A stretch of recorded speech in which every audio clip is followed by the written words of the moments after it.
Bonjour la belle diaspora, j'espère que vous allez bien. Aujourd'hui, nous allons parler du froid, nous allons parler de l'hiver. Cette vidéo est faite pour parler à toute personne qui vient de débarquer dans la diaspora, surtout en Occident et même en Asie. Partout il fait froid dans le monde. Pour toi, c'est nouveau. Cette vidéo est pour toi. Et pour tous ceux qui, comme nous, sont là depuis longtemps, parfois, nous devons nous rappeler de certaines choses afin qu'on ne tombe pas sous le coup. Et il est dit que le froid cette année sera un peu plus rude. Ce n'est jamais de bonnes nouvelles. Je suis sortie tout à l'heure et pour septembre, je vous assure, il fait déjà un peu plus froid. Alors, je me suis décidée de faire cette vidéo pour aider plus d'un. Je vais commencer avec un petit storytelling. Quand j'arrive dans la diaspora il y a bien plus de 20 ans, j'arrive aussi en automne. Pour moi, il faisait vraiment très froid. Et quand je débarque, je commence à constater qu'il y a une certaine répercussion sur mon corps. Au départ, je ne comprends pas que c'est à cause du froid. Alors, vous tous qui venez d'arriver, écoutez jusqu'au bout. Je ne savais pas que c'est les effets du froid qui avaient un certain impact sur mon corps.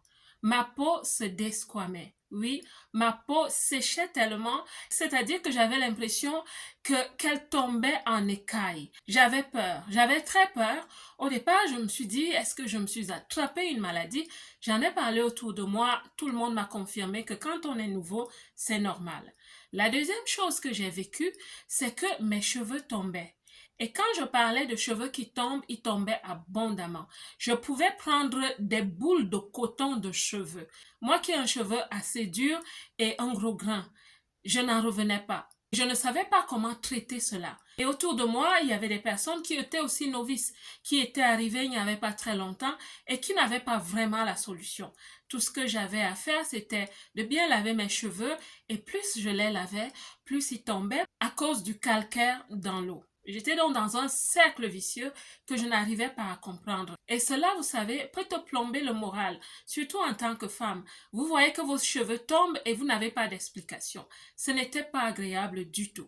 Donc, quand vous venez d'arriver dans la diaspora, vous constaterez ce genre de phénomène sur vous. Ne vous inquiétez pas, mais allez faire la bonne chose. La bonne chose, c'est quoi?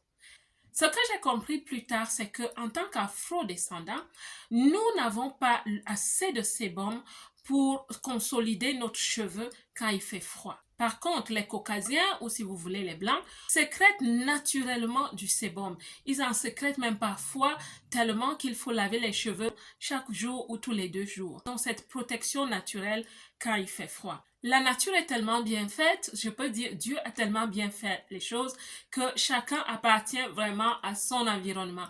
Mais ne venez pas me demander pourquoi es-tu à l'étranger. C'est un choix que plusieurs d'entre nous avons fait et on l'assume. Donc ce que je te conseillerais de faire, c'est de nourrir ta peau avec des crèmes très épaisses, très grasses. Je dirais même de la huiler très souvent.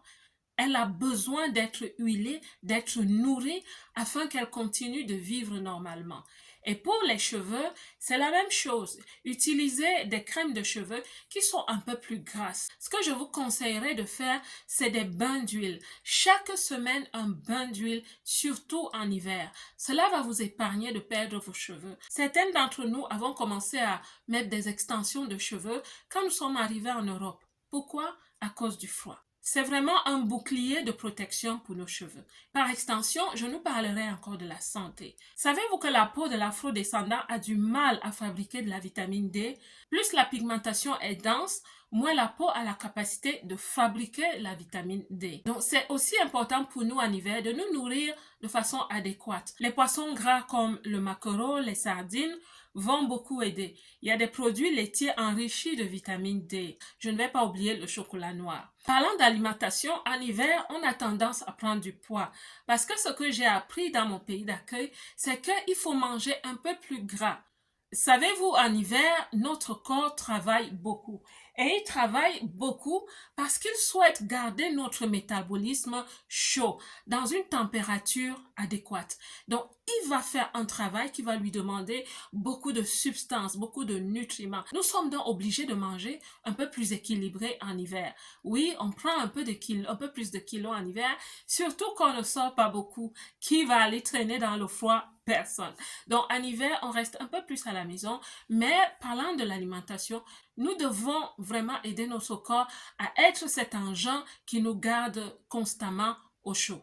Je souhaite aussi parler de l'immunité. Vous savez, quand il fait froid, le corps est fragile. Nous avons besoin de faire un peu plus attention à se nourrir de façon conséquente. Beaucoup de légumes, beaucoup de fruits. Et la clé que nous avons apprise avec la grande pandémie, c'est que quand il fait froid, forcément, on sera peut-être attaqué par le rhume, par la grippe. Donc, les infusions, l'été sont les bienvenues. Ce que je fais énormément, c'est des thés et des infusions à la base des plantes et des épices. Oui, j'utilise des épices de ma cuisine pour me garder en santé. Le thym, par exemple, je vous le conseille vivement pour faire des infusions et pour faire le thé. Le thym, c'est une épice de la cuisine. On ne peut pas parler de santé sans parler de vestimentaire. Savoir s'habiller en hiver. Quand je parle de savoir s'habiller, je ne vous parle pas du luxe ou de porter des vêtements qui coûtent cher, pas du tout. Je vous parle simplement de la méthode, des codes vestimentaires. Quand je venais d'arriver, oui, je vais encore un peu parler de moi, je ne savais pas m'habiller.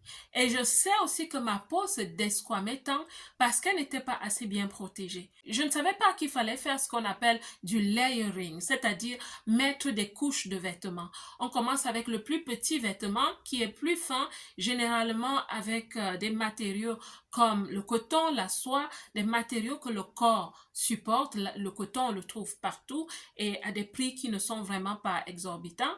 Donc, préférez le coton pour tout ce qui touche directement la peau. Après, il faudra mettre un petit pullover et quand il fait très froid, on va mettre une jaquette et au-dessus de tout ça, on mettra un manteau. Sans oublier l'écharpe, les gants, des chaussettes et des chaussures adéquates. Maintenant, parlons des relations durant l'hiver. Je ne parle pas par expérience, mais ce qui est vrai, c'est que la période d'hiver crée un peu un certain cloisonnement. On ne sort pas beaucoup, donc pour les familles et pour les couples, préparez-vous à rester très souvent ensemble, comme on dit, les uns sur les autres, et que parfois ça peut créer certains défis relationnels et engendrer quelques conflits. On l'a vu avec la grande pandémie, certaines relations, certains couples se sont mieux portés parce qu'ils ont pris le temps de vraiment se découvrir et de se connaître. Et certains couples, malheureusement, ont tourné vraiment à gauche parce que c'est là où ils se sont dit « Ah, je ne savais pas que tu étais comme ça. » J'espère que cette vidéo va aider certaines personnes, surtout celles qui viennent d'arriver en Occident. Vous n'avez jamais connu l'hiver. Il y a dans cette vidéo certaines astuces qui peuvent déjà vous sauver la vie, littéralement vous sauver la vie. Que Dieu vous bénisse. Quant à moi, comme d'habitude, je vous aime.